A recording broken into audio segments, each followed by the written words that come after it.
Hola, ¿qué tal amigos? Es un gusto poder saludarlos como cada jueves aquí en este espacio de conversación de nombre, de tiempos y palabras.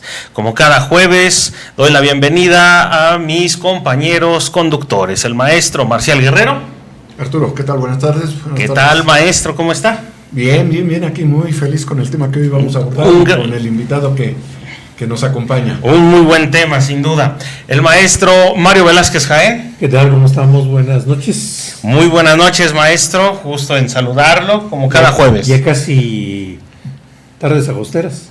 Tardes de agosto, sí, claro, ya ahí sí, viene. Sí. Y bueno, el tema de hoy es un tema ajedrez, es un tema bien importante. Ajedrez, el juego de la vida. Y justamente en la vida uno agradece encontrarse con ciertos personajes especiales, únicos, sin igual. Y es el caso justo de nuestro invitado de hoy. Y digo personajes porque pues sí, es totalmente fuera de serie nuestro personaje. El maestro Armando Polo Jiménez. ¿Cómo está, maestro? Muchas gracias, muy bien. Pues agradeciendo la invitación y el placer de poder saludar a excelentes personajes. Gracias, maestro. Sigo además su programa, no siempre, si lo veo, siempre es muy interesante. Eres audaz, entonces. por decidir. Temerario. Aunque sea de cuando en cuando. Temerario, dice. Muy bien, Armando, gracias. Sí. Y gracias por aceptar la invitación. Muchas gracias. Sí. Y bueno, pues entremos en tema porque el tiempo apremia, vaya que sí. El tiempo apremia y el ajedrez que surge desde el siglo VII, poco más o menos, con una imprecisión histórica, pero una aproximación hipotética, pues tiene más tiempo del que nos imaginamos y una historia más rica y hilvanada en las leyendas, en las invenciones, en los mitos, pero finalmente aquí está el ajedrez, un juego al que se le ha dedicado un día, el Día Universal del Ajedrez, pero que además con un tiempo más allá del ¿qué diríamos? Con consideraciones más allá de la antigüedad que tiene y de las bellezas y matices y de la estética de los diferentes juegos que hemos llegado a ver en la vida. Es un juego intrínsecamente extraordinario, ¿no te parece, Armando? Sí, claro, desde luego. Pues creo que dentro de todos los juegos que hay, es un juego que no se termina, no se agota, no te lo acabas. No. No es un juego de repente que digas, pues ya ya me lo sé de memoria. ¿no? Como el juego del gato, serpientes y escaleras, ¿no? Sí, claro. Además, algo pues también interesante que no influye la suerte, ¿no? No, dos cosas interesantes, si me permites la interrupción. Claro. Una, después de la primera jugada, los jugadores tienen 400 posibles siguientes jugadas.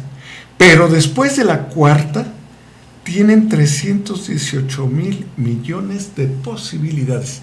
Así que, y después de allí irle multiplicando, se pierde ya en millones, en miles de millones las jugadas. Entonces, eso, y que no es un juego de azar porque no depende de las piezas que escojas, como en el dominó, que es otro juego maravilloso, pero que implica otra serie de reglas. Entonces tienes razón, no es un juego de azar y es un juego infinito, donde puedes memorizar 4 o 5 jugadas, sobre todo las de apertura, pero después de eso, si el otro te desvía una pieza más allá de lo que has razonado, ya te cambió la jugada. La jugada, efectivamente. Sí, el buen físico Albert Einstein hablaba y decía que átomos en el universo era un número considerable, pero que las variantes en el ajedrez, eso sí era realmente infinito, ¿no? Y bueno, pareciera que exagera, pero no, está por ahí el cuento igual de Sisa, muy famoso, ¿no? De un rey que pedía pues un juego para divertirse y le llevan el ajedrez y le gusta tanto, y le dice al ganador que le pida lo que sea, ¿no?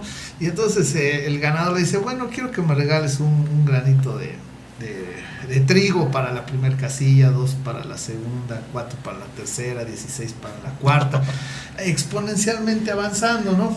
Y el rey dice, sí, incluso Se confió. sí, se confió y dijo, sí me Claro, hablas, va a caber en dos, en un puño va a caber todo el pago, ¿no? el pago. Y decía, y si sobra, denle un poco de más, no se preocupe, ¿no? Entonces, pues, ¿cuál, no? O sea, de repente ya no había forma de pagarle.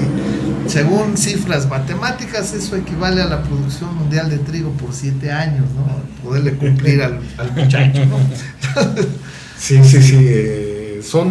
Eso considerando el tablero que son 8 cuadros por fila, lo que 8 por 8 hace 64, de las cuales 32 son negras, 32 son blancas o claras, ¿no? En general, alternadas formando un cuadro, como lo vemos allá en este juego de café y té que nos trajo Mario para presumir, jugando precisamente con eso de los claroscuros, ¿no? Además, el ajedrez es un juego de claroscuros. Claro. Porque Como el Tao, ¿no? Refiriéndose a ese equilibrio permanente que hay incluso quizá en el universo, ¿no? Sales a jugar con una igualdad exactamente la misma. De hecho, algo que extraña a todo jugador de ajedrez cuando luego juega otros juegos es que esos juegos no sean parejos, que haya una cierta ventaja, ya sea por suerte o porque así mismo sea el juego. Las cartas, el póker, el dominó, exacto, ¿no? el backgammon, hay otro que se llama ahí, se me acabo de olvidar, pero bueno. Y los juegos de casino, que son azarosos totalmente, o manejados para beneficio de quién sabe quién. De quién sabe quién, ¿no? Sí, o sea, de repente decían en el dominó, para triunfar en el dominó necesitas 2 cosas: o una buena pareja o una buena mano. Entonces, igual que el sexo, dicen, pero bueno. Entonces, pero sí, efectivamente, ese simbolismo, ese simbolismo de igual cantidad de claroscuros, hablando son los dos extremos, de que es totalmente algo en igualdad. Sí. Oye, Mario, ¿y tú habrás oído que dicen que el ajedrez es el juego deporte o el juego ciencia deporte? A mí la verdad siempre me ha resultado complicado entender por qué deporte. ¿Será acaso porque hay unos ajedrezes que los he visto jugar? Perdonen la referencia, no es por presunción, sino porque la vi jugar por primera vez en Salzburgo. Tienen un tablero en la calle, en un parque, y las piezas son de este tamaño. Entonces, para mover el peón hay que cargar un buen peso y moverse un buen rato. ¿Será que hay que tener condición para ese juego y por eso le llaman juego deporte? ¿O por qué, hago broma de esto, por qué consideras que sea el juego deporte? Pues yo creo que es más juego que deporte, ¿no? Ajá. Ahora que si se trata de decir que fortaleces alguna parte del cuerpo a través del deporte, pues el cerebro lo estás fortaleciendo, ¿no? Sí, sí. Y lo interesante del ajedrez es, a diferencia de otros juegos, es que se utilizan lógicas diferentes. Por ejemplo, la lógica del ajedrez implica un conjunto a donde el engaño es menos, más la estrategia. Ándale, y en el caso, por ejemplo, de los juegos de cartas, en el caso del Continental, que es un juego también muy interesante, es gano perdiendo cartas, pero encartando al contrario. Claro.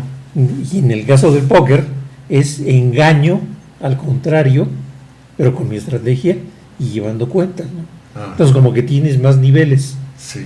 En el backgammon, pues es un poco más de distracción y nada más, ¿no? Y un poco de azar. Pero el azar combinado con todo esto, yo creo que todos los juegos tienen alguna finalidad. Y yo diría, no centrarse nada más en alguno. Yo jugué un tiempo con cierta constancia el Continental. Llegamos a juntar, por ejemplo, un equipo de 8 o 10 gentes, hasta 5 barajas, ¿no? 5 mazos. Entonces, imagínate la cantidad de cartas que terminas, que ya no te alcanzan los dedos. Y al final, pues es muy emocionante porque empiezas a ver tu juego, pero ya no es tu juego de completar, sino a ver mi juego, tratando de completar los menos con los más, y al otro encartarlo para que no logre su juego. Sí. Que en el juego, por ejemplo, de la política, pues eso es un ajedrez. Es fundamental. Sí, claro. Ayudar a restar al otro para que no sume. Sí. Y yo sumar todo lo que pueda, ¿no? Claro. Pero siempre con valor, con estrategia. Entonces yo creo que es el juego de... todos los juegos tienen su finalidad, ¿no? Pero el ajedrez en particular, pues yo diría el ajedrez tiene una característica que es la de tratar en cada jugada de empujar al contrincante a que logre, defendiéndose, una jugada que no le convenga. Claro. Pero no hay engaño. Sí. Ahí no hay engaño. Hay prueba de talentos. Hay talentos y hay distracción, ¿no? En el caso ahí, bueno, la distracción había que ver, por ejemplo, en aquel célebre juego entre aquella computadora IBM y el principal jugador que fue... Garry Kasparov. que perdió por cierto. Perdió por cierto, sí. Bueno, ahorita hablamos de eso porque yo por ahí leí que fue una serie de 6 juegos en que sí le ganó un juego la máquina, pero él acabó ganando la serie. Es que hubo 2 matches. En el primer match gana Kasparov. De la revancha, en el juego de la revancha, se jugaba varias partidas. Ajá. La segunda ya gana el match la computadora, ¿no? Se llamaba Deep Blue, era su nombre. Sí, ahí lo gana ya la computadora, ¿no? Y el eterno juego del hombre contra la máquina, 2001, Odisea del espacio, inteligencia artificial hoy, etcétera. Sí, hoy, por ejemplo, platicaba alguna vez aquí con buen amigo, Tacuilo, gracias. Del rating que tiene el software comercial de ajedrez convencional que se llama Fritz. ¿El actual? Ajá, el actual va en el número 20 y tiene un rating de 3.580, algo así, 84. 3.500. 3.584. En el ajedrez hay esa característica que es posible medir con relativa exactitud tu fuerza de juego, ¿no? Entonces se mide la fuerza y pues es una barbaridad. Estamos hablando de que cuando juega Kasparov contra Deep Blue, él trae un rating de 2.700 puntos de rating, y Deep Blue pues ya llegaba a los 2.900, ¿no? Más o menos. Entonces ya él sacaba por ahí un tajo, pero por mucho tiempo llegó a haber hasta gente que escribió en libros explicando por qué la computadora nunca iba a poder vencer al ser humano, ¿no? Y pues hoy ya nadie le queda duda, o sea, es como quererle ganar en carreras un carro, o en fuerza a una máquina de construcción, ¿no? El maestro Armando Polo tiene 2.200. No, ¿qué pasó? Por honor que usted me hace, ¿no? ¿Cuántos? 2.160 por 40 años. Por 40. Es modesto, Es modesto. No, es que señor, está hablando de que nosotros estamos estancados desde hace más de 20 años. No puedo subirle ni un punto, se imagina. Bueno, nada más. Es modesto. Pero a ver, la pregunta que hacía el maestro Marcial. Sí. ¿Ajedrez un deporte? Sí. ¿Por qué? Porque, sí, y qué buena pregunta, ¿no? Porque de repente uno dice, ahora resulta que cualquier juego puede ser deporte, ¿no? Tiene que reunir algunas condiciones algún juego para poderse considerar deporte. Uno de ellos es que se ejercite una parte del cuerpo, en este caso, hace rato lo mencionaba muy bien, es la mente. 2, tiene que haber un organismo internacional que lo regule, ¿no? En este caso aquí es la Federación Internacional de Ajedrez.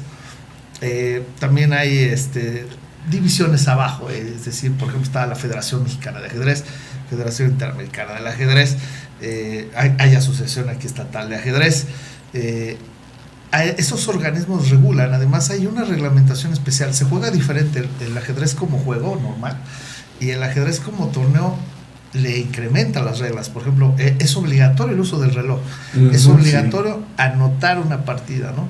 El comportamiento, por ejemplo. Además hay toda una metodología para la anotación de jugadas. Sí, claro, el sistema algebraico es el que pide, ¿no?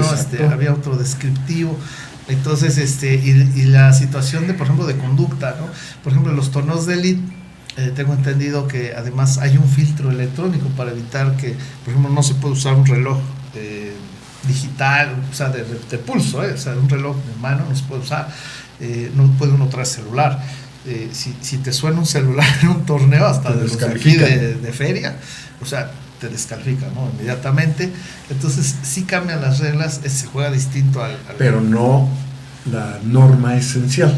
No la norma esencial, efectivamente, el juego se juega exactamente inclusive igual. Armando, he sabido que han organizado, queriendo innovar Sí. Porque esta innovación, la que hoy conocemos, es muy europea y es a partir del siglo XI, por ahí leí la historia, Sí. cuando ya se regula el ajedrez como hoy lo conocemos. Sí. Pero algunos han querido innovar y han metido un ajedrez con doble tablero, han metido un ajedrez con un tablero en tercera dimensión, que yo la verdad no lo imagino como innovación, porque si con hablábamos de miles de millones de combinaciones posibles, pues ya el otro se me hace muy artificioso. Como no sé si en el dominó el cubano sea, que hoy ya tiene una aceptación, pero tenga ese rompimiento de la esencia del dominó tradicional. Sí, no, para efectos de competencia el ajedrez sigue siendo el mismo, exactamente el de 64 casillas.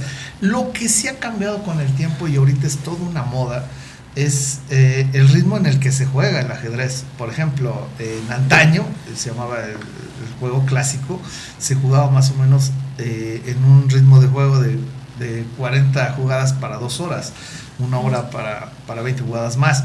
Hoy, al día de hoy, casi todos lados, todos a nivel internacional, los torneos son de blitz. Blitz significa partidas de 15 minutos o menos. Entonces, ahorita, por ejemplo, las de 5 minutos son las que acaparan la mayor cantidad de gente, ¿no? En 5 minutos hay que terminar la partida. Bueno, 5 minutos para cada quien, un promedio de 10 minutos. Pero hoy esos son los ritmos que más rifan, ¿no? Incluso hay campeonato del mundo de 5 minutos. Rapidez. Así es, sí. Hay de 10, de 15. Entonces, ahorita eso es lo que más rifa, ¿no? Porque ya el reloj de ajedrez es altamente extendido. A mí me tocó jugar más de la mitad del tiempo que jugué, pues sin reloj, ¿verdad? Ahí nos tenían que prestar uno y eran analógicos, ¿no? Hoy son digitales. Pues son digitales, sí. Arturo, se habla mucho de que el ajedrez es también el juego de la política. Se hace una analogía. Seguro que sí, maestro. Con tu perspectiva, ¿por qué lo consideras? Yo también, te diré. Seguro que sí. Entre la política y la guerra. Echaron a perder el juego. No, pero ¿por qué? Inclusive se habla de también que íbamos. Militares y políticos en la Edad Media se cuenta que en la Edad Media era obligado que los reyes supieran ajedrez, pues para tener esas estrategias, ¿no? Que serían llevadas al plano de la guerra o al plano político, justamente. Muy, muy común. De hecho, bueno, el porqué de la dama, que antes no era como tal, ¿no? La reina, no, tenía un nombre específico. Era el primer visir, alférez. El alférez, ¿no? Es el primer ministro. El primer ministro. Pero la reina católica, Isabel la Católica, justo jugaba ajedrez y se cuenta que dice, no va a ser ya un alférez, ahora será la reina, y pues bueno, la reina que va a representar y sobre todo con una característica, ¿no? esa potencia, esa fuerza de una capacidad de movimientos descomunal, ¿no? Superior a la del rey. Y efectivamente, muchas personas me han dicho que bueno, cuando juegan ajedrez y se habla de estos asuntos de la política, no de los partidos, que quede claro. No, dicen que lo asocian mucho precisamente, aunque no saben la historia que cuentas, Arturo, que lo asocian mucho con una pareja de reyes como Isabel y Fernando, donde Isabel llegó momentos en que fue más hegemónica que el propio Fernando. Y si hablamos de mujeres a lo largo de la historia que tienen un papel predominante mucho más que el marido, pues es Catalina la Grande, Isabel igual la Reina Virgen, la Reina Victoria, Isabel II y un largo etcétera. De hecho, digamos, dentro del juego, o sea, el que tú pierdas la dama, pues es una tragedia tremenda, digo, salvo que la hayas, si no la intercambiaste por la otra, no, pues, pero si a ti te comen la reina, o sea, dices, en la maicena, claro, ya va mala cosa, ¿no? Pues está complicado. Y el alfil, comúnmente el alfil tiene una pequeña ranura. Sí. porque representa desde la antigua India los colmillos del elefante. Por eso el alfil tiene una pequeña ranura en los... porque también hay ajedrezes que se utilizan exclusivamente en competiciones, ¿no? Claro.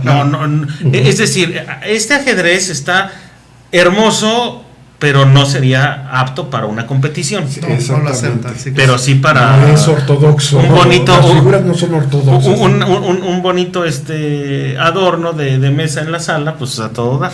Sí, de hecho las piezas... Gracias por el comentario. No para estar en la caja, maestro. Es para tenerlo exhibido en la sala. de vez en cuando. Trata de... Es un juego chino de plástico en una caja con cuadros blancos de hueso grabados, un juego chino bonito. Sugiere ¿cómo se llama? Se me fue, jade, y no sé si lapislázuli o qué piedra preciosa. Es un juego ruso que emula también las piezas con las matrioscas como clones. Pero sí, efectivamente, hermoso, comentábamos Armando que antes de empezar el programa que jugar con esto sería medio confuso porque no te definen las figuras. Un bonito adorno. Es un bonito adorno, pero muy lindo. Podemos sacar otro juego muy bonito en ese sí ya está más parecido a las piezas de competición. Sí. De hecho, una pieza de competición debe de tener un peso, cierto peso, y una estabilidad para que, no sé si les ha tocado algún día jugar, hemos jugado con esos ajedrezes de madera que hacen, creo que en Paracho. Sí. Entonces mete uno la mano y parece boliche, todo, sí. Aparte de guitarras también muy bonitos, pero sí, efectivamente. Se caen muy fácil, ¿no? Sí, entonces, sí, claro. para efectos de ajedrez de torneo, pues se busca que no se estén cayendo, ¿no? Entonces, con peso y estabilidad se mantienen muy bien. 2, tienen que ser fácilmente distinguibles. Hay por ahí unos juegos también de Onix que venden ahí en Teotihuacán, muy bonitos, pero es un cuente saber cuál pieza es no cuál, son funcionales. Sí, ¿no? O sea, hay por ejemplo de los Simpsons, de Marvel, pues son muy bonitos, pero Star Wars, el Señor de los Anillos. Entonces, ¿qué quedamos? Que Hulk es alfil o es caballo, güey. No, pues hay luces como te convengan, ¿no? Entonces es complicado. El Capitán América será el rey o el alfil o el peón, no sabemos. Exacto. Sí, yo recuerdo un juego de ajedrez que tenía mi papá. Se guardaba en 2 cajas, en una caja con 2 secciones diferentes, en cedro coloreado de rojo, muy elegante, y las piezas eran de marfil. Fue una herencia de mi hermano. Y con ese juego mi hermano y yo aprendimos a jugar ajedrez a los 3 y 4 años. Porque los poníamos enfrente y acá y con las canicas los echábamos. Fuimos acabando con el juego. Era un juego clásico. Pero... Sí, además, perdón, me faltaba esa característica. El ajedrez también de torneo es un ajedrez irrompible. Bueno, digo, si le echan, lo meten en un torno, pues si lo rompe, ¿verdad? Pero se refiere a que si se cae, bueno, suele ser plástico y madera, pero ambos tienen esa característica de que si se cae uno, pues no se hace pomada, ¿no? En antaño había un plástico cristal que hacían varios ajedrezes ahí las empresas. Podemos meter el comercial, ¿no? Metamos el comercial. Era Monte Carlo, era Birhan, ellos hacían ajedrez de un plástico cristal. Tenía el efecto que si te caía, y ya, hasta ahí llegaba, ¿no? Era jaque mate. Todos teníamos el maldito rey sin la cruz de arriba, entonces la hacíamos con alambre ahí, a ver con qué, otros más ingeniosos con plastiloca y cosas de ese tipo, porque pues sí, se rompía. Pero actualmente ya la gran mayoría de ajedrezes deportivos no se rompen, ¿no? Son a pruebas de golpes también. Y de mal humor. Y de mal humor, sí los hay, que había piezas que tumban todo lo del tablero, sí los hay, claro. Sí se enojan. Sí, claro, sí. Es un juego muy emocional porque a diferencia de otros deportes, por ejemplo, pues de equipo, pues le echas la culpa a alguien más. Por alguien más se perdió, sí, no claro. Fui yo, ¿no? Típico, ¿no? O sea, digo, fue el portero. Además, hay gente que dice el árbitro. Es que me vio mi juego. dio mi juego y por eso se perdió. Me dio mi juego, por eso me ganó. No, pues sí, se está viendo totalmente. Incluso, por ejemplo, en juegos como el tenis, no se han visto, pero pues pierde el punto el tenista y se le queda viendo a la raqueta con un odio así de por tu culpa, desgraciada, como si tuviera un hoyo, ¿no? Y la rompe, la rompe, porque no respondió como quería, ¿no? Sí. Pero acá, ¿quién le echa la culpa, no? O sea, no hay manera de decir un error de mi dedo índice, ¿no? Va a agarrar la torre y agarró el caballo. ¿No? El que tosió. El que tosió en el fondo de la sala. Pues sí, a lo mejor también, ¿no? Pero no, es difícil.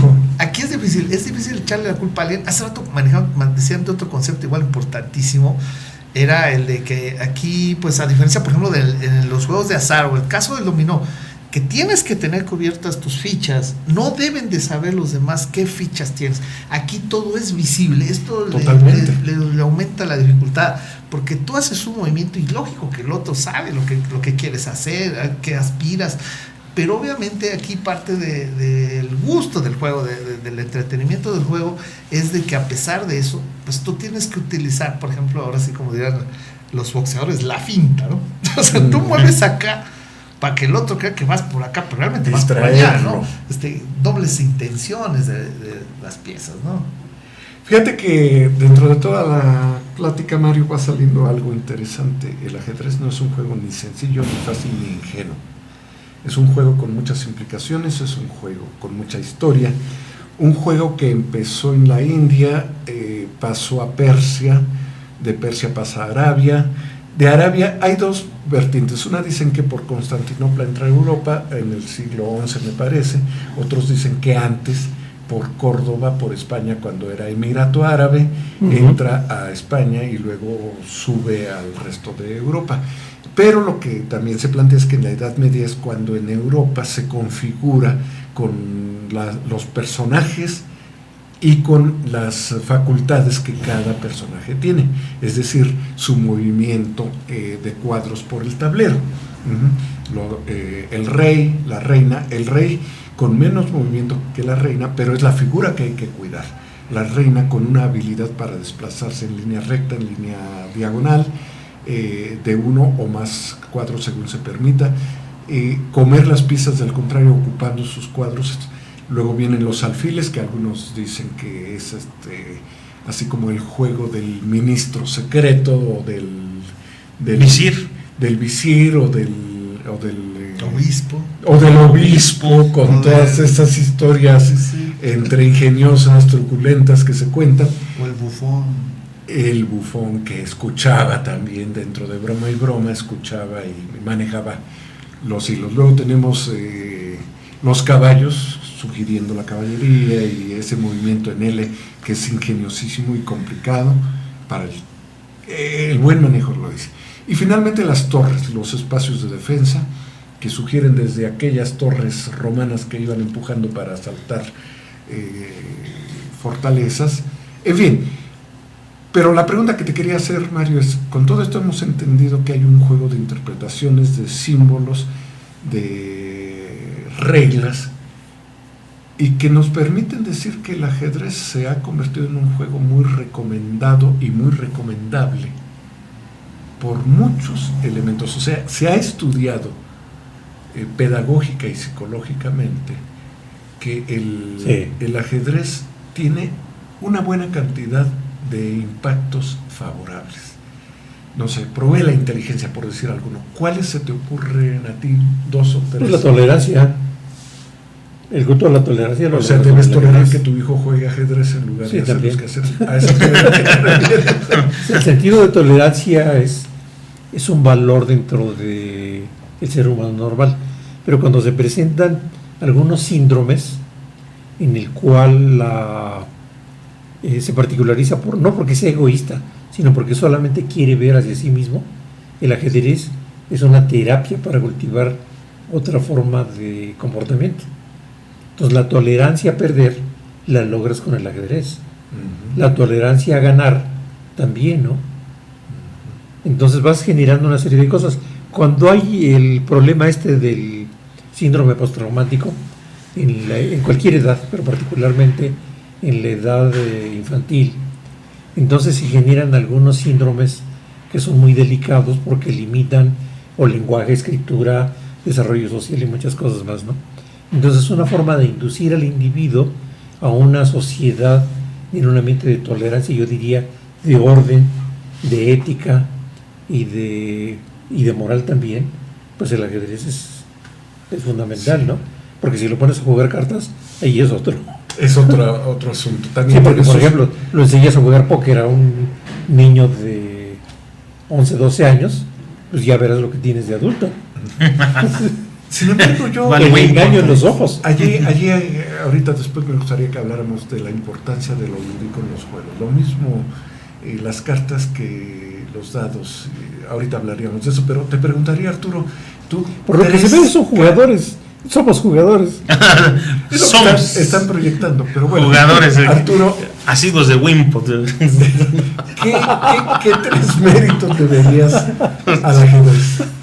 O sea, sumando a los que ya mencionó Mario. Yo me quedo con el título justo de nuestro programa de hoy, maestro, que es Ajedrez, el juego de la vida. Más que política, más que un juego como deporte, creo que también la vida misma se representa en un tablero, en donde el tablero es tu vida y tú tienes que ir jugando, bueno, más que jugar, Definiendo tu destino. definiendo tus estrategias para que el juego, la vida, pues, salga lo mejor posible. Y dure. Y dure también, y que la vida no te deja que mate, que tú trates de evadir esos jaque mate que te da la vida y que también no tengas frustración, porque muchas veces la vida lanza sus jaques, pero que solo se quedan en jaque y que tú de una forma estratégica, sagaz, astuta, Puedes salir. salgas librado de esos jaques y sigas dando juego. Por eso creo que es bien importante el ajedrez también como parte fundamental de una vida personal. Platicaba fuera del aire con el maestro Armando Polo y me decía, bueno, es que hay un libro incluso de Kasparov que dice cómo el ajedrez imita. ¿Cómo la vida imita al ajedrez? Pues sí, totalmente de acuerdo. La vida misma es un tablero de ajedrez. Y ya ni se diga en el amor, porque en el amor también, ahí ya están los dos jugadores, blancas y negras, y a ver quién juega mejor sus piezas estratégicamente. No, bueno, ahí ya ni se diga. Pero también otra cosa fundamental, yo creo que es algo que es muy importante a lo largo de la vida, ¿no? De decirle, bueno, a ver, aquí tienes algo en esta mano y tienes algo en esta mano. ¿Cuál tomas? Sí, también. ¿Qué decisión tomas? Decisiones, sí, claro. Entonces, si tomas esta decisión, mira, no hay nada. Si tomas esta decisión, puede haber algo. Sí. ¿Cuál tomas? Sí. Y esa disyuntiva es en todos los momentos de vida del ser humano, Claro. independientemente de la edad. Así es. Sí, Así tienes es. 318,000 posibilidades para escoger. Aquí podemos decir que Pero sí. Sí. que cada año 365 oportunidades. Bueno, Cada año son 365 oportunidades para tu propio juego. claro. Armando, tú que con toda la experiencia que tienes y ahora también con toda esa vocación de jugador de ajedrez y toda una historia que la asocias con más énfasis que nosotros, ¿qué te ha dado el ajedrez como aprendizajes en la vida? Bien, bien, es una excelente pregunta y que pocas veces tengo oportunidad de responderla. Y realmente sí son muchas cosas, ¿eh? O sea, muchas cosas. Unas van inicialmente desde amistades que conservo exclusivamente por el juego, a diferentes edades. Ese es por un lado. Otra, me acercó mucho, el ajedrez fue un puente, me acercó mucho a los libros. El acercamiento a los libros, mis primeros libros fueron ajedrez, siguen siendo, después ya de ahí brinqué a los libros convencionales, pero el ajedrez me mostró mucho, porque en el ajedrez lees hoy, ya estás poniendo en práctica a la hora, ¿no? Es muy, muy práctico el libro de ajedrez, ¿no? Ese es por otro lado. Por el otro lado, lo que fue haciendo de mí, ¿no? El ajedrez, el desarrollo de un pensamiento más elástico, el pensamiento estratégico, el pensamiento lateral, pensamiento creativo, casi todos esos se conjuntan dentro del juego, ¿no? Luego, pues yo en su momento pues practiqué algunos deportes, sobre todo de conjunto, pero era complicado, era difícil amoldarse a alguien. Además, otra cosa que tenía el ajedrez era lo práctico, lo fácil, lo económico que era jugar el ajedrez. No es tan fácil decir voy a jugar fútbol americano y que siendo niño en tu casa te digan, sí, cómo no, ¿cuándo compramos la utilería? ¿Mañana o...? Simplemente un balón te alcanza para 20,000 juegos de ajedrez de precios económicos. De precios económicos, sí, claro, ¿no? Es un juego popular. Y bueno, y un desafío, y siempre se le dice a la gente que en su momento quiere entrar a incursionar, a jugar el ajedrez, y yo al menos lo que les trato de decir es, mira, la idea es que lleves lo que aprendas del ajedrez, lo lleves a la vida, ¿no? Ese es el gran desafío. Aplica lo que aprendas del ajedrez a la vida. Eso es lo más importante. Desde luego, yo creo que algo muy importante en el ajedrez es el pensamiento estratégico. Es decir, y esto tiene que ver con algo que hemos desarrollado en todo el ejercicio laboral, Mario, la planeación estratégica. La supiéramos por categorías o no, la aplicábamos antes de saber las categorías, es decir, las definiciones, los conceptos, pero el trabajo, y sobre todo el trabajo académico en distintos encargos que tuvimos a lo largo de muchos años en la universidad, nos llevaban siempre a la planeación estratégica, y seguramente que aquellos, nunca fuimos jugadores enfáticos del ajedrez, pero sí lo jugamos, y de otros juegos, y nos ayudaron a tener una flexibilidad y una mejor comprensión de la planeación estratégica. Así es. Sí, la planeación estratégica es una parte fundamental de la vida porque es la que te ayuda a diseñar futuros. Entonces, cuando te estás jugando, estás intuitivamente diseñando escenarios en los cuales vas a hacer que con el movimiento de mis piezas lograr al contrincante que mueva las suyas, siempre en mi favor. Nunca dejarlo que juegue a su favor, salvo que sea por estrategia. Sí, porque aquí entra todo ese juego de ideas, de intenciones, de movimientos. El contacto visual aquí no tiene mucho valor, ¿no? Porque el contacto visual es un distractor que maltrataría mucho al juego y al jugador, ¿no? Pero sí las actitudes, la respiración, la posición del cuerpo, las formas del movimiento de las piezas, y lo vemos, por ejemplo, en algunos casos hay algunas películas muy interesantes, como aquella de una película norteamericana, creo que se llama Guerra Fría, o Haciendo la Guerra Fría, a donde un jugador de ajedrez va a un concurso de ajedrez a la URSS y en el intermedio se escapa para salvar alguien metido dentro de la Guerra Fría, pero regresa a la jugada y al fin de cuentas él termina perdiendo, porque iba ganando, ¿no?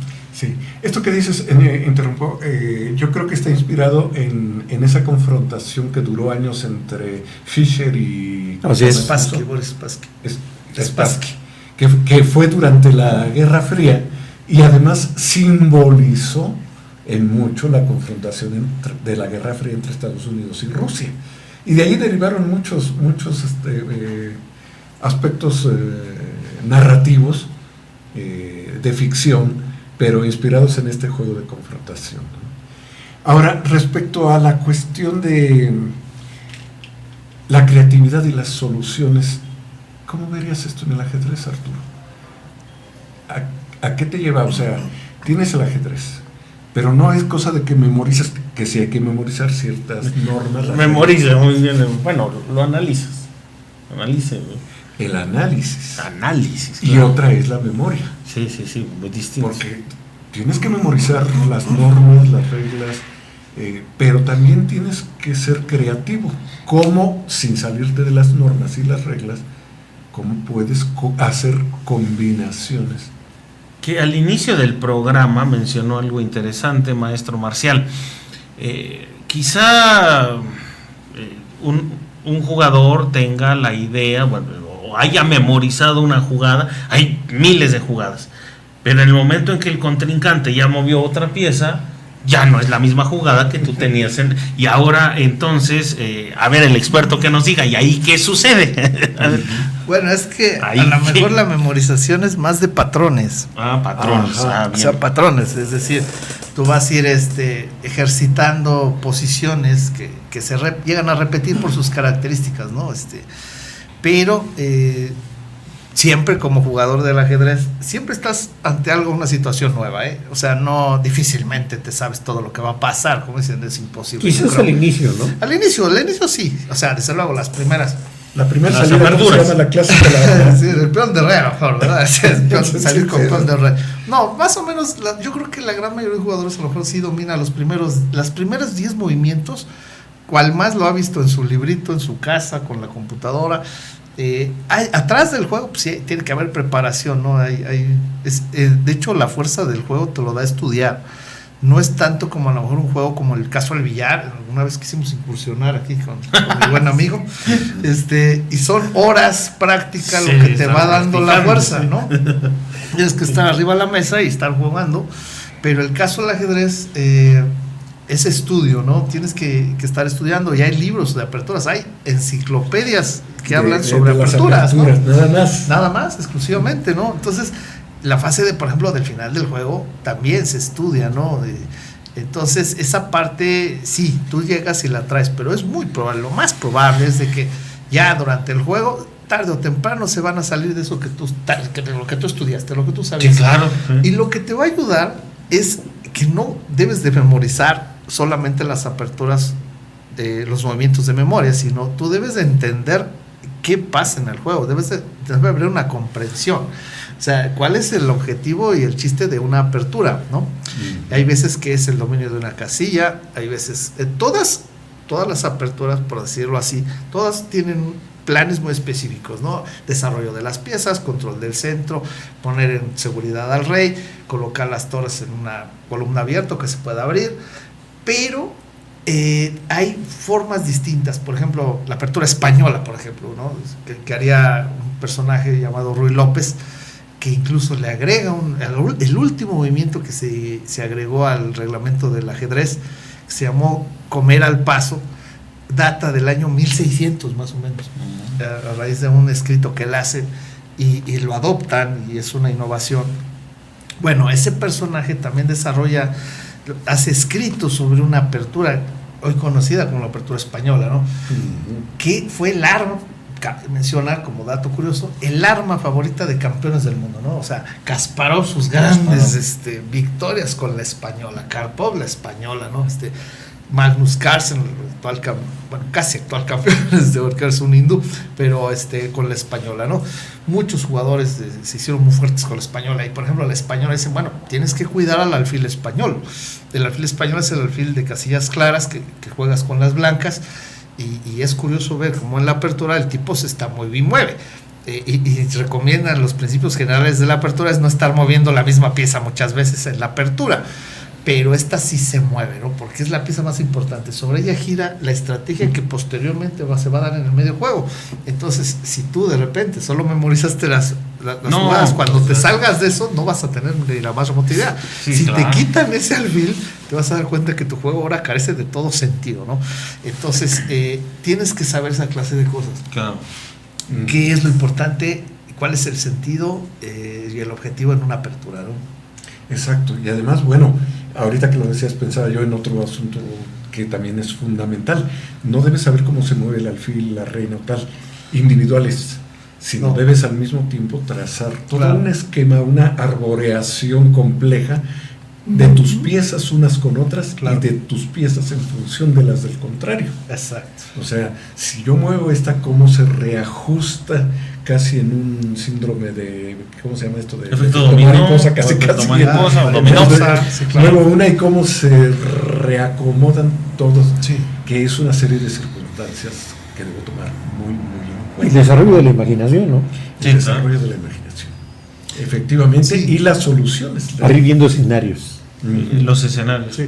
Algo muy común, digamos, que se dice de los jugadores novicios o de los jugadores principiantes, es que ellos sí trabajan con las piezas de manera separada, no en conjunto, sino con una sola pieza. Es muy común que con la dama, dada su Por ser la potencia y pieza su más fuerza, fuerte. pues la sacan luego y quieren comerle todas las piezas al contrario, ¿no? Cosa que es una barrabasada, ¿no? Porque no se va a poder. Van a acabar perdiendo la dama para andarla sacando Claro. por allá a pasear, ¿no? Lo que se busca precisamente cuando tú estudias esas aperturas es, vas a ir viendo en función a cómo se van saliendo las piezas, se van desarrollando, van haciendo una simbiosis con las demás, tanto para defender, atacar y cumplir con los objetivos de cada etapa, ¿no? Del juego, que es apertura, medio juego y final, ¿no? Entonces, por ejemplo, hay una defensa que se llama la defensa siciliana, ¿no? Y que también ha sido el arma de los jugadores más fuertes del mundo, de los mejores del mundo, es una de sus armas favoritas, ¿no? Y un personaje escribía y decía, si en el ajedrez quitaras todas las aperturas que existen, que son muchísimas, y decía, y solo dejas la siciliana, decía, el ajedrez no pierde mucho, ¿no? Porque es inmensa la cantidad de posibilidades que hay de esta defensa siciliana, ¿no? Y ya nomás para cerrar el comentario, hay una defensa mexicana, ¿no? Ok. Figúrense ustedes, también hay por ahí una apertura llamada el ataque torre por un jugador mexicano llamado Carlos Torres Repeto, jugador de Yucatán. Fue el primer gran maestro del ajedrez mexicano. Un asunto que hubo toda una controversia, una pelea con Estados Unidos porque decían que el tipo se hizo allá, que era de Nueva Orleans. Lo cierto es que él nació aquí en Mérida, se fue a vivir allá lo patrocinó Estados Unidos, hizo una gira con el Club Marshall donde él jugaba, hizo una excelente actuación, después se regresó, se vino a vivir a México, se muere y le otorgan un día el título de gran maestro, pero lo reclamaba el tío Sam, ¿no? Yermo. Sí, sí. Para variar. Sí, sí. Aquí hace rato sacaste un tema interesante, Mario. Decías, no es lo mismo que jueguen ajedrez a que jueguen póker. Un niño, porque de grande que vas a tener. Yo creo que en general, yo aquí sí quisiera abrir un poquito los comentarios en torno a lo siguiente. Todo juego tiene un carácter didáctico. No necesariamente tiene que llegar a la ludopatía, porque esa puede ser con el ajedrez, con el dominó, desde mi punto de vista, con las cartas, con los dados. Y bueno, he visto gente que es agradabilísima, siempre platico el caso de una amiga lindísima persona, era agradable, de modales finos, no era presumida, no, pero tenía esa gracia de convivencia. Pero una vez la voy a visitar y la mesa de póker era en su casa. Era una mesa donde jugaban 10 personas. Y bueno, aquella niña tan dulce, tan agradable, tan ecuánime, estaba descompuesta, tensa, de una manera poco agradable. Después ya se acabó el juego, en otra visita platicaba con la chica que yo conocía y decía ella, es que, dice, no tienes idea de lo que es el póker. Ella y su mamá jugaban, o sea, ahí venía la influencia, porque con ella jugábamos dominó y todo eso y nunca jugamos dominó de dinero, entonces era muy agradable, ganas, pierdes, sigues, la pareja que perdió se levanta, se sienta otra y así, ¿no? Sí. Pero no jugábamos dinero y aquí jugaban y decía, mira, y nuestra mesa es regulada, no se juegan más de 800 pesos de entrada y te permiten comprar una sola, volver a pagar un derecho más cuando ya perdiste todo, por 100 pesos. O sea, era una mesa regulada. Te estoy hablando del 79, 80, 800 pesos. No. Si no era mucho, era bastante. No, pues ahorita ya.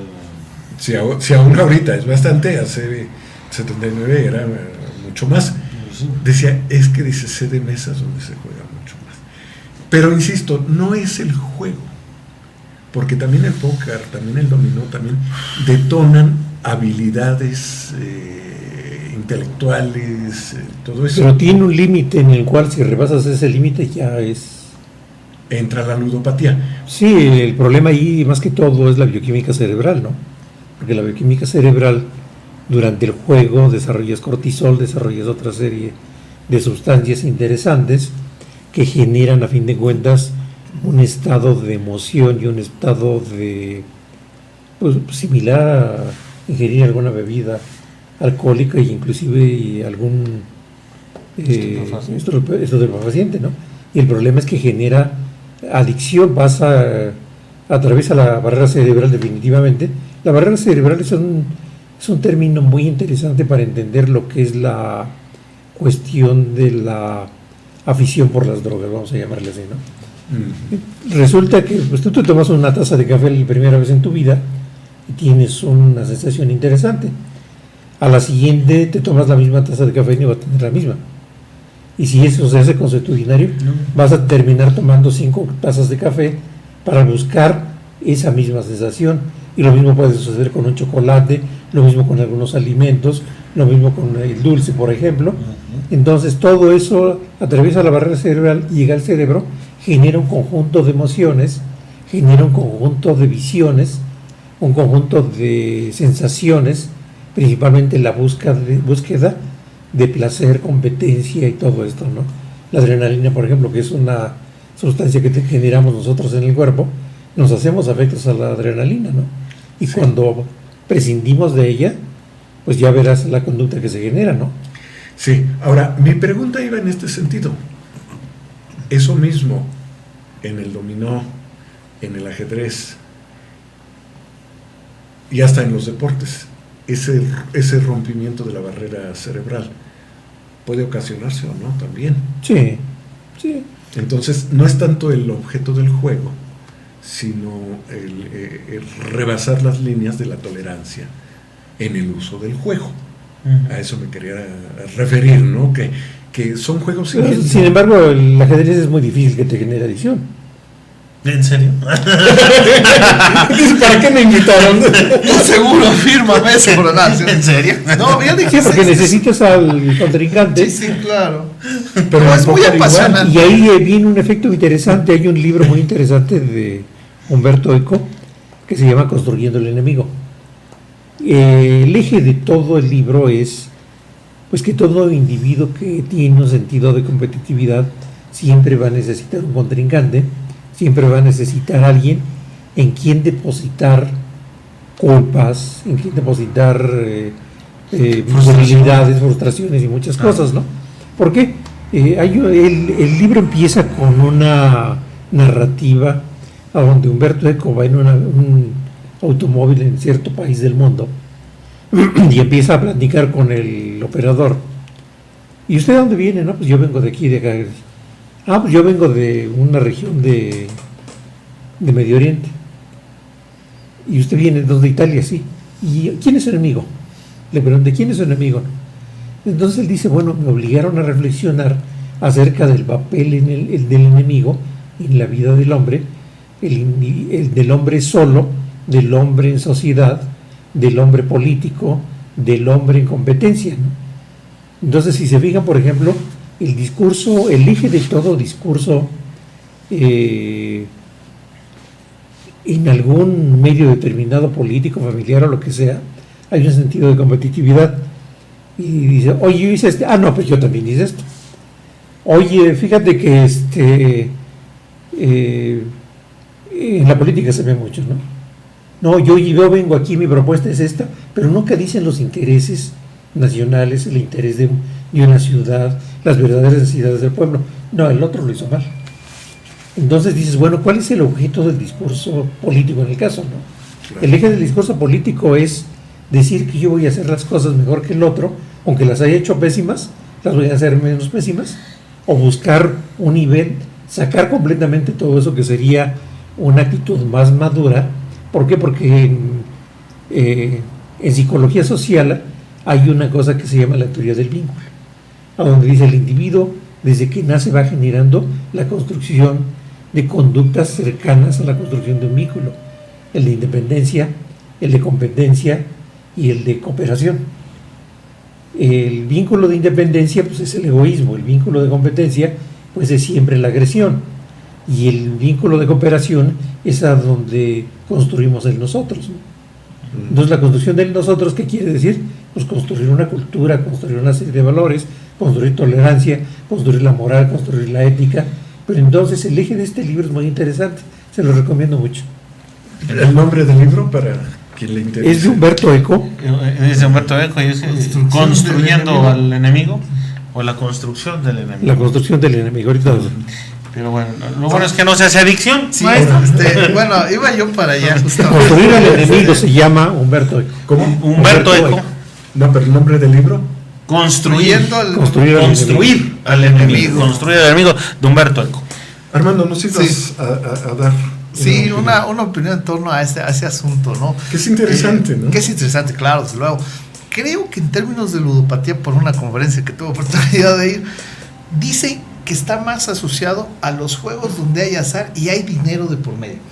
Que eso principalmente es donde se ha dado más esa situación de ludopatía. Incluso más los pacientes llegan por jugar contra máquinas con las que apuestas, el juego del bingo, etcétera, etcétera, etcétera. Pero incluso que parte de la terapia que les llegan a dar a estos personajes para ir superando esa situación es jugar juegos que no sean de azar, o sea, juegos incluso que puede ser el ajedrez, juegos de damas chinas, porque en el juego, digamos, en lo que es el ajedrez, yo sí he escuchado, o sea, es decir, de gente que dice, tengo ansiedad, tengo ganas de jugar, pero no se da a ese nivel del otro que tiene dinero de por medio, que se empieza a volver una situación mucho más obsesiva, exactamente. Porque en el juego, por decir algo, en el juego del ajedrez, si yo estoy jugando con alguien, con un tipo que me vence muy fácilmente, por más que le haga yo y juegue, voy a seguir perdiendo. No hay manera de superarlo. La única manera de superarlo y de mejorar es yo tengo que irme a casita a estudiar, ¿no? O sea, a ver, hacer un análisis de qué rayos estoy fallando, que estoy mal, y sí, solo sí, después regresaré. Pero en el caso de los juegos de azar y de dinero de por medio, siempre tengo esa chispita en la cabeza de que hoy sí va a ser mi día, hoy sí, Dependo hoy es el mío. De lo fortuito. De lo fortuito. Incluso puede entrar el pensamiento mágico supersticioso y decir, ya sé, me acabo de encontrar mi pata de conejo, esta no me fallaba, ¿no? Y pues, córrele al casino, ¿no? Y hoy es tu día, ¿no? Es muy común. Y entonces, esa situación, pero en el ajedrez no, porque en el ajedrez digo, no, por más que lleve la pata de conejo, pues no me sirve de nada, el otro güey está muy fuerte, ¿no? Entonces yo tengo que estudiar, me tengo que preparar. Acá es de preparación, en el otro es suerte, no es azar. Sí, pero por ejemplo yo vi casos entre los alumnos, Sí. Allí en la universidad, de gente que tenía un problema de ludopatía, con una serie de combinación de otros, por jugar el cubo Rubik. Bien. ¿Por qué? Porque compites contra ti mismo. Sí, contra ti mismo. Entonces en tiempos, ¿no? Estoy diciendo... Sí, claro. Un minuto. No, un minuto es mucho. Caray. 15 segundos, en 15 segundos ya tienes armado todo, ¿no? Mientras lo agarro y no se me cae, ya llevo medio minuto. Entonces yo vi casos de alumnos cara. muy... en un estado de nerviosismo que tuvieron que acudir a terapia. Sí. Por cubo Rubik. El cubo Rubik. Seguro es usted, ¿Qué ¿no? quiere decir? Que cualquier juego... Los últimos minutos, nada más por el tema. Sí. Algo bien interesante del ajedrez, o muy curioso. Los juegos simultáneos, si me acuerdo de Capablanca, el cubano. Sí, claro, José Raúl Capablanca, que fue toda una notición cuando jugó contra 102 competidores simultáneamente y les ganó. ¿Qué los simultáneos? ¿Te parecen más a exhibición o realmente? Tiene experiencia el maestro Armando en simultáneos. Bueno, tuvimos la oportunidad de participar por ahí del año, ¿qué fue? 2010, me parece que en la Ciudad de México, ¿no? Romper el récord Guinness de partidas simultáneas, con 10,000, en aquella ocasión 10,000 participantes. ¿Jugaste contra 10,000? No, ya verá más. Ya verá más que voy a hacer semejante cosa. No, a cada persona que nos ponían más o menos unos 30, ¿no? 30 personas para jugar. 30 es un... 30 es un número considerable. Ganamos 2, pero bueno, la idea era participar. No, sí, tuvimos más o menos buen resultado. Ahí en el Zócalo, en la plancha del Zócalo, ahí se dio. Luego se trajo ese mismo evento a Pachuca. Ah, mira. Aquí se llevó a cabo también, ahí sí no pude participar, pero sí es una de las formas que sobre todo los jugadores de muy alto nivel las llegan a utilizar como parte de su entrenamiento. Ahí no hay competencia de alguna. Bueno, sí hay récords Guinness, por ejemplo, récords incluso de partidas a ciegas. O sea, el jugador que da las simultáneas está vendado, bueno, no puede ver a los tableros rivales. ¿Lo has hecho? Una sola vez me echaron al ruedo por ahí. Debo, ya no sé si culpar o agradecer a Adalberto Leonarieta. Un saludo a Adalberto. A nuestro buen amigo Adalberto, allá en el Ixu. Me aventó el muchacho, me aventó, habían hecho sí. Y dijo, ahora, siguiente número, como si fuera espectáculo de circo, una cosa terrible. Dijo, y ahora, como siguiente número, ese Armando Polo va a dar simultáneas a ciegas. Dije, ahora, espérate, estamos chupando tranquilos, hombre. ¿A qué hora se te ocurre? No, que sí, que toque yo, que. Bueno, ya, pues me aventó al ruedo y esa ocasión, pues ya fue la única vez que di ese tipo de simultáneas contra 5 personales, o sea, con 5 nada más, ¿no? Sí. Y un último. Sí. La mujer en el ajedrez, sobre todo destacando a Judith Polgar, la húngara, que bueno, llegó a vencer a los grandes maestros, pero en general hay mujeres excelentes jugadoras. Te digo, sí. Judith Polgar fue la excepción. Es porque creo que sigue viva y sigue jugando, pero ya no en campeonatos. Sí, ya retirada de la vida profesional del ajedrez. ¿Cuánto tiempo tenemos? Porque está sabroso este tema. Y pues le robamos unos minutos a bueno, está bien, perfecto. Hoy les voy a caer mal a mis amistades feministas. Me han dado unos agarrones terribles. Yo sé que. Y conste. Nos va a bajar el rating. Va a bajar el rating. Ahorita que escuchen lo que voy a decir. Es una bomba. No va a volver a ver mujeres, sano juicio que venga, vuelva a ver el programa. Pero bueno, espérate. Pero ahí voy con mi hacha. No queda más, no hay más, porque es algo que me han preguntado muchas veces. Entonces, a ver, ¿qué pasa con el caso de las mujeres que juegan el ajedrez? Me gustaría decirles, y aclaro, no soy misógino, yo admiro mucho, quiero a las mujeres, siempre me he llevado bien con ellas, todo es fabuloso con ellas. Nos vamos a subir el rating. Tengo lamentablemente que decirlo, las cosas por su nombre, señor. Las mujeres juegan mucho menos que los hombres. El nivel de fuerza de las mujeres sí es mucho menor. ¿Por qué? No lo sé. Yo sé que es el mismo cerebro, es la misma situación. Aspectos psicológicos, ha habido gente que ha estudiado esto y ha dicho, los hombres cuando enfrentan a mujeres sienten mucho más confianza. Un hombre si te intimida, decía, Karpov se te ponía ahí, no movía ni una maldita pestaña, o sea, el tipo era una roca, una cosa ahí tremenda, con una, decían, su maldad y su perversidad era como estar con un cocodrilo acariciándolo, ¿no? En cambio las mujeres dicen, aquí no pasa nada, o sea, ¿qué puede pasar? Es tierna, linda. Es tierna, linda, con esa cara, por favor, ¿qué puede hacerte una mujer? Bueno, es uno de los aspectos, digamos, en común. Claro, las mujeres han venido mejorando de forma magnífica. Otra de las explicaciones era, a ver, las mujeres tienen cosas más importantes que hacer, o sea, una mujer guapa, incluso en el caso de Judith Polgar, ella era una joven guapa. Muy guapa. Sí. Pues sí, pero pues, por ejemplo, para una mujer, y más si es guapa, dice, señores, yo tengo que estar en otro lado, yo tengo que estar que me vean las pasarelas, chingadas, la discoteca, el bar, o sea, yo tengo que estar en otras cosas, en un baile, en una fiesta. ¿Qué raíz puede estar en un rincón ahí con un librito y me ajedrez? No, o sea, no, claro que no. O sea, bueno, pero ahora, el asunto de Judith Polgar, insisto, esta es la parte donde me van a linchar, pero bueno, espero que tengan compasión de mí. Bueno, Judith Polgar, sí, la mejor mujer de todos los tiempos, sí. Que le ganó a los campeones del mundo, sí, pero recordemos algo, entre los jugadores de elite, ellos se ganan continuamente, es normal perder, todos se ganan a todos alguna ocasión, pero existe algo que se llama el campeonato del mundo, el campeonato del mundo. ninguna mujer ha podido ser campeona del mundo del ajedrez. Es decir, ganan sus propios campeonatos de mujeres. O sea, el campeonato mundial femenil lo ganó Judith Polgar. Llegó un momento, ya siempre lo ganaba, dijeron, pues váyase usted midiendo contra los hombres, ¿no? Sí, entró, estaba entre los primeros 10 del mundo. Sí, a ese nivel jugaba. Y sí, le llegó a ganar a Kasparov en su momento, que era el máximo monstruo de su época. Sí, le ganó a Magnus Carlsen por ahí, cuando era medio chabelo. Y sí, yo creo que estos hombres se confiaban. Pero bueno, el escalón difícil para Judith Polgar era el torneo de candidatos. El que gana el torneo de candidatos reta al campeón del mundo a un duelo de match. En aquellos años era el primero que llegue a 12 y medio puntos, ¿no? Unas 20 y tantas partidas.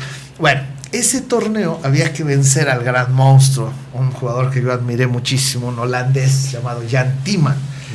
Ese Timman no era un jugador tan fuerte en torneos convencionales, pero él jugando el candidatos, ese hombre era la perversidad andando. En su momento lo reta un personaje que se llama Joel Lautier, otro de apellido Bacrot, que eran niños de 13, 14 años y eran la gran admiración, que los supergenios, uno de ellos había roto la marca del gran maestro más joven del mundo. Llegaban a ese torneo, enfrentaban a Jan Timman y los hacía pomada, los hacía pedazos este hombre. Judith Polgar, como la mejor mujer de todos los tiempos, llegó a ese torneo con toda la prensa, todas las expectativas, todos los fotógrafos, todas las miradas, las revistas feministas, todos por fin, o sea, se ha vencido a Kasparov. ¿Qué es este pobre muchacho? Iba a decir otra palabra. Lo entendimos. ¿Qué puede ser este hombre holandés ya avanzado en edad? No, el tipo le metió una rastriza como si aquella mujer se dedicara a hacer tortillas, carajo. O sea, entonces le dio una pela descomunal, la mandó a su casa y le dijo, señora, la que sigue, por favor. Entonces no llegó a cumplir esa expectativa, no pudo ser campeón del mundo. Me dicen, no, es que al ganar el campeón del mundo te convierte en campeón del mundo. No, perdón, no es cierto, no, eso es una mentira, ¿no? Los campeones del mundo han perdido cantidad de veces, pero gánale un campeonato del mundo a 12 y media partidas, está imposible, ¿no? Es más un Kasparov de su época, ¿no? Cierro ya. No, subió el rating, pero no, las hermanas seguridad pública ahorita, no salgan, por favor. No salgan del estudio. Ahora sí el productor va a decir, todos los dichos en este programa sí, no es responsabilidad. Exacto, es responsabilidad. Sí. No ver que los oye. Exactamente. Fue del invitado meramente. No, además, no, es interesante agregar estas cosas, ponerlas en la discusión y sobre todo que sean estímulos para seguir estudiando y reflexionando sobre lo que vamos enfrentando en el conocimiento de la vida, que finalmente es eso. Todas las discusiones, todos los programas en la humildad de este programa nos llevan a eso, ¿qué estamos conociendo de la vida? Claro. Y yo creo que en ese momento es muy interesante lo que aquí opinemos, como es tan interesante la opinión de usted, que hemos recibido algunas por el WhatsApp, ¿verdad? Por WhatsApp. Y cosas interesantes. Entonces, vale mucho la pena. Yo creo que el diálogo siempre resulta constructivo y más cuando no es precisamente. Sí, hay justamente. Ya opiniones. No me asuste, por favor. Pero además es libertad de expresión. Claro, pues es libertad de expresión. Además, muy interesante esto. Pues de verdad, Armando, qué interesante charla. Gracias. En torno a este juego deporte, el ajedrez. Y bueno, yo creo que es un trabajo muy enriquecedor para que nos ponga en la situación de, independientemente de la edad que tengamos, si no lo sabemos jugar, lo vayamos a aprender. Si ya usted es pensionado, le aseguro que no se va a aburrir. Al principio es un poquito difícil y lento, es un juego nada fácil, pero tampoco imposible. Pero después le va a dar una dinámica y un ejercicio, una gimnasia mental realmente importante. Si ya lo juega, retómelo, participe en un club de amigos, haga su club de amigos y le aseguro que no se va a arrepentir. Y bueno. Y ayuda a que Alzheimer siempre pierda. Ayuda a que Alzheimer pierda. Sí, que el alemán y lo demás. Exacto. Es un juego importante también para eso. Sí hay comentarios, pero los comentarios son favorables, no son desfavorables. Pero puros hombres, ¿no? Sí, porque bueno. Okay. Yo creo que es un tema, la cuestión del sexo en la sociedad es un tema muy interesante que tiene que ser visto desde diferentes dimensiones, ¿no? De la dimensión social, de la dimensión biológica, de la dimensión bioquímica, desde la dimensión Cultural. histórico-cultural. Exacto. O sea, el histórico-cultural es una parte fundamental porque esa marginación que se tuvo a la mujer por muchos años, hace años surgió un estudio muy interesante acerca del cerebro del hombre y el cerebro de la mujer y las habilidades. Dice, bueno, ¿por qué la mujer tiene que hablar tanto? Y dice, no es justificarla, dice, pero si se le marginó de la educación y de muchas cosas y era la responsable de enseñar a hablar, enseñar muchas cosas en el hogar, pues lo hacía a través del habla. Entonces, como quiere que no hable. Sí, claro. Y aparte de eso, encargarse de tantas cosas al mismo tiempo, la hizo tener varias posibilidades que el hombre no tiene, que es la capacidad de concentración. La mujer puede ver varias cosas al mismo tiempo con casi los mismos niveles de atención, ¿no? Sin embargo, la gran pregunta que debemos dejar en el aire es, yo creo que la condición de género no garantiza nada. No. Ni que una mujer gobernante sea la mejor, ni que un gobernante hombre sea el mejor. Claro. Y eso es una pregunta que hay que dejar en el aire. Ni sí ni no, sino todo lo contrario. Dicen, Como diría aquel como decía aquel sartreano, el presidente. No, Sartre es el que crea la idea, precisamente cuando habla acerca de la adolescencia o del noviazgo, alguna cosa así, que decía ni nos perjudica ni le beneficia, sino todo lo contrario. Entonces, más bien es un pensamiento sartreano. Que ya el otro personaje de triste memoria. Bueno, es que leyó a Sartre. Ah, sí, está muy bien. Claro. Sí, yo Tergiversado. claro que sí. Bueno. Pues bueno, hoy fue una charla como cada jueves muy rica, deliciosa, muy enriquecedora, que genera más dudas, preguntas que respuestas. Claro. Y esa es la idea de este Y programa. es la idea de tiempos y palabras, el generar interés por la cultura en general, toda la cultura, todo lo que nosotros hacemos, somos y haremos. Muchas gracias, maestro Armando Polo, por aceptar la invitación. Muy Ahora rica está charla, muy Armando, amable, muy muy enriquecedora, muy amena. Muy Se amena. tenía que decir y se dijo. Se dijo. Ya, Armando, no lo busques más, por favor. Ya más ruido el chicharrón. Y ya lo dijo al aire, o sea, Ya. lo hizo público. Ya. Ahí está el antecedente. Después de este día no es igual, ¿eh? No, después Fallaron las jugadas de ajedrez, Armando.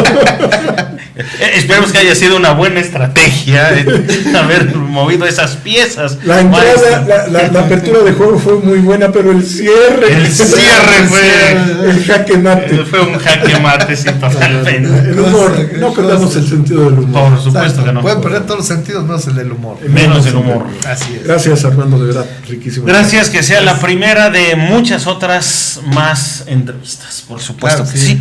Maestro Mario Velázquez Jaén, gracias. Buenas noches. Muy buenas noches, maestro. ¿Ya se va el Wimpot? No. No queremos ludópatas ni nada. No, el maestro Marcial Guerrero. Mejor vámonos a Las Vegas. Ay, maestro, no, ya le subió La apuesta. la apuesta aquí. Sí. Y bueno, Ahora ya no podemos ir. no, ya no se complica. No, pues, corremos el riesgo Corremos ¿De qué? riesgos de que nos deporten. de que deporten y por ludopas. ¿no? Claro, sí, definitivamente. Está ganando ahí en la mesa y ya va a cobrar. No, con no, permiso, va por para favor, regresar va a pa' su permiso de residencia. Vámonos. Y te llevan a Ya Miami. vino a Ahí lo hacer dejamos. negocios, Ahí lo usted dejamos. vino a pasear. ¿Sabes? Pues gracias, maestro Armando, maestro Marcial, Gracias. maestro Mario. Yo soy Arturo Moreno, el tranquilo. Y pues no le cambie aquí en JMS, saludo a Diversidad Josué. Auditiva. Un saludo allá a nuestro director, allá en cabina, Josué. Ya está jugando ajedrez, creo, hijo. Muy bien. Nosotros tenemos una cita el próximo jueves, próximo mes.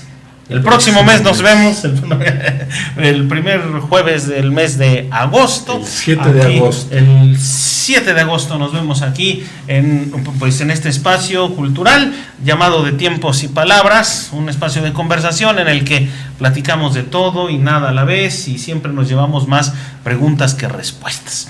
Gracias, hasta la próxima.